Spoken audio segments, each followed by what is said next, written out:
vamos a hablar qué es la conciencia, cómo surge la conciencia humana, dónde se origina.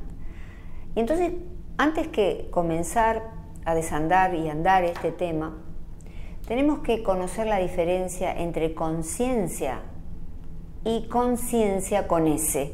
Yo lo pongo en rojo y ustedes van a ver que siempre que se hable de conciencia en esta charla va a estar con la S en rojo.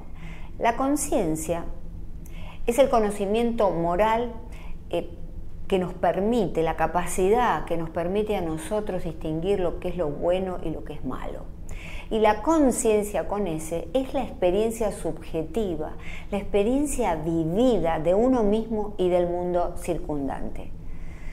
A lo largo del tiempo, estos dos significados se solapan, se confunden, se usan como si fueran sinónimos, pero vemos que para encarar este tema que es tan importante, tenemos que conocer la diferencia de la conciencia.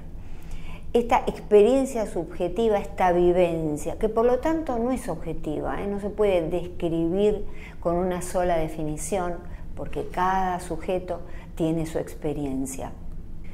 Justamente el doctor Christoph Koch, en su libro La búsqueda de la conciencia, un enfoque neurobiológico, nos dice que la conciencia y su diferencia con la conciencia es que esta última, la conciencia con S, es todavía un enigma. ¿Y por qué todavía es un enigma, verdad? Esta es la pregunta. ¿Qué es lo que sucede? Bueno, lo que sucede es que a lo largo de la historia, la conciencia con S, esa capacidad para distinguir lo bueno de lo malo, es un campo que ha sido dominado por la filosofía.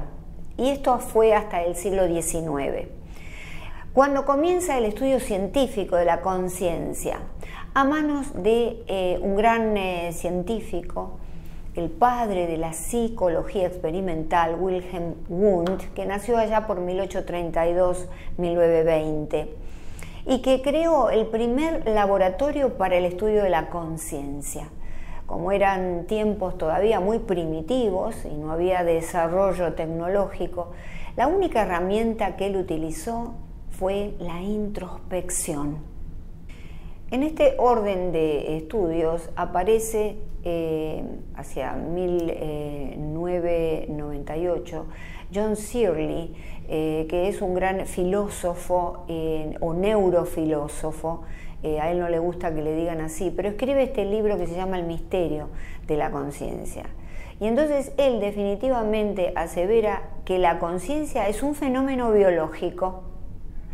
Y es un fenómeno biológico que ocurre mediante la interacción del cerebro con todo el aparato sensorial, es decir, es un fenómeno global.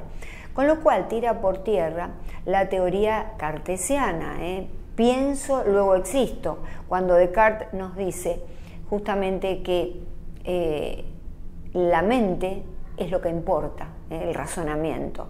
Y los sentidos tienen que ser descartados porque no nos dan, de acuerdo con Descartes, un conocimiento fehaciente, adecuado de la realidad. Pero entonces ya este dualismo cartesiano, que así se llamó, está siendo hoy en día deconstruido. Bueno, y uno de los primeros que lo planteó en términos del estudio de la conciencia fue John Searle.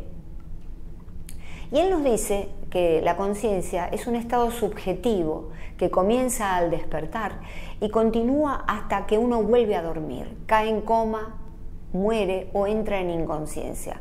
Además, agrega que como es un fenómeno subjetivo, la conciencia no puede tener una sola definición, porque lógicamente cada individuo tiene su propia vivencia consciente. Hoy en día tenemos las neurociencias y desde la neurociencia de la conciencia aparece el Premio Nobel de Medicina 1972, Edelman, el doctor Edelman, que ganó ese premio por sus estudios en inmunología, escribe un libro importantísimo para explicar el desarrollo de la conciencia que se llama Neural Darwinism, es decir, darwinismo neural.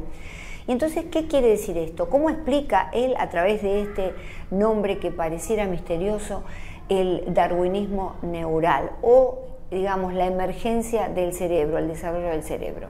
Primero tenemos que decir que él toma a Charles Darwin desde su teoría de la evolución y la selección natural, la supervivencia del más apto, y extrapola la selección natural al campo de la formación del sistema nervioso. Fíjense qué cosa tan interesante. Y entonces el darwinismo neural es la selección natural de grupos neuronales que ofrecen mejores perspectivas adaptativas mediante la influencia epigenética, que es la herencia, y del aprendizaje. Vale decir que un grupo seleccionado evolutivamente es aquel grupo de neuronas que va al interior del cerebro, y comienza el desarrollo del cerebro alrededor de la tercera semana de gestación. Esta, por supuesto, reiteramos, es la formación del sistema nervioso, que ocurre, de acuerdo con Edelman, en 3 mecanismos básicos o 3 etapas. Primero, selección de desarrollo. Pensemos que acá la palabra clave es justamente selección. Hay una selección de desarrollo evolutiva. Esta selección evolutiva es la formación de un repertorio primario de neuronas a partir de la tercera semana de gestación, como yo les decía, se llama neurogénesis. Vale decir que este sistema comienza a partir de la formación de un repertorio de neuronas. Cuando nacemos tenemos muchísimas, millones de neuronas y muy pocas conexiones sinápticas, pero sin embargo el cerebro ya empieza a funcionar con ese material que tiene. El segundo es la selección experiencial, ¿verdad? La selección por la experiencia, porque ya a medida que se va desarrollando en el vientre materno, comienza a recibir desde ya la influencia del medio, por eso están las flechas allí alrededor del cerebro. Y entonces ya se complejiza y va hacia un paso más. Y entonces hay formación y fortalecimiento de las sinapsis viables y debilitamiento de las menos aptas, que se llama sinaptogénesis. ¿Qué quiere decir esto? Bueno, ustedes saben que las sinapsis son los puntos de encuentro entre las neuronas, ¿verdad? Las neuronas, las células cerebrales. Y a través de esos encuentros van transmitiendo químicos y van transmitiendo neurotransmisores. Es como un gran cableado eléctrico de una ciudad, solo que millones de veces más complejo. Entonces esto se llama sinaptogénesis. Recordemos que era neurogénesis, la primitiva formación de las neurosis. Fíjese, yo les pongo este dibujito interesante que es una imagen en movimiento. Acá tenemos una neurona que empieza a mandar información lentamente, electricidad, neurotransmisor, a la otra, y la otra la recibe. En el punto en que la otra neurona la recibe, ese punto se llama sinapsis. Entonces habíamos visto que las sinapsis tienen que ser las más adecuadas, porque lógicamente es el punto de encuentro, de pasaje de toda esa información, y entonces tiene que ser las sinapsis más hábiles. ¿Qué pasa con las neuronas y con las sinapsis que no son tan hábiles, tan aptas para el desarrollo posterior, superior del entendimiento humano? Pues se mueren por apoptosis, que es la muerte de la célula programada, apoptosis. Fíjense todo lo que va ocurriendo por acción de la evolución en el cerebro, en conjunto con la herencia y en conjunto con lo que vamos recibiendo, que esto se sigue armando en los primeros años de la vida. Y en la tercera etapa que nos comenta Edelman, y ustedes ven ya que yo coloqué un cerebro que dispara muchísimas sinapsis porque ya está en un nivel superior.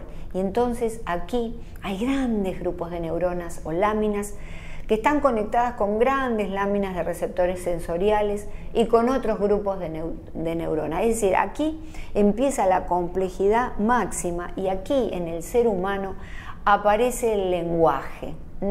Aparece el lenguaje gracias al desarrollo del área de Broca, que es el área del lenguaje, y de Wernicke, que es el área que procesa todos los estímulos auditivos. Entonces aquí ya estamos en el dominio del hombre, del Homo sapiens sapiens. Usted sabe que este cerebro terminó de formarse hace 50.000 años y allí sigue, hoy en día es el mismo cerebro, solo que a través de la neuroplasticidad incorpora nuevos comportamientos. Hoy sabemos que crea neuronas. Entonces, en el ámbito ya de esta tercera etapa aparece el autorreconocimiento. ¿Qué es el autorreconocimiento? Los seres humanos nos miramos en el espejo y sabemos que somos nosotros, nos reconocemos, no nos ponemos a pelear con esa imagen pensando que es un extraño como haría un perrito. Este autorreconocimiento lo compartimos con una mínima cantidad de animales, ¿verdad? Fíjese que este autorreconocimiento en los animales, como en los chimpancés, fue desarrollado por Gallup Jr. Gallup Jr. Desarrolló lo que llamó el test de la marca. Y ese test de la marca, ¿qué era? Bueno, era que a los chimpancés acostumbrados a colocarlo frente a un espejo, se le pintaba una pequeña marquita blanca en la frente. Se los ponía frente al espejo y el chimpancé, en lugar de pelear con esa imagen, se tocaba la frente porque se reconocía. Vale decir que ese reconocimiento sucede. Esto fue en 1972 y está publicado en la revista Science. Y entonces este nivel de complejidad, primero es el reconocimiento y ahora la autoconciencia, y sigue con esa S, pues estamos hablando de la autoconciencia. ¿Qué quiere decir? Bueno, la capacidad de saber que somos seres humanos.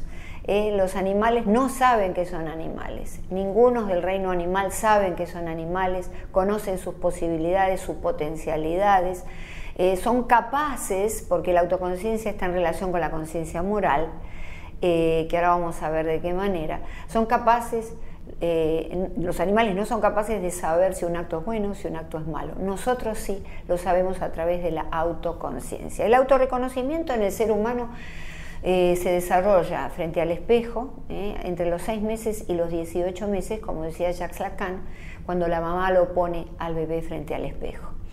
Otra de las cosas que emergen en esta etapa fundamental es la experiencia emocional. Empezamos a tener este abanico de posibilidades, de emociones, este mundo colorido de las emociones. Y aparece la teoría de la mente. ¿Qué es la teoría de la mente? Es muy simple. La capacidad que tenemos los seres humanos de imaginarnos interiormente el estado emocional del otro. Es decir, si yo veo a alguien que sufre, soy capaz de imaginarme ese sufrimiento internamente. Y lo mismo si esa persona está disfrutando porque se encuentra alegre.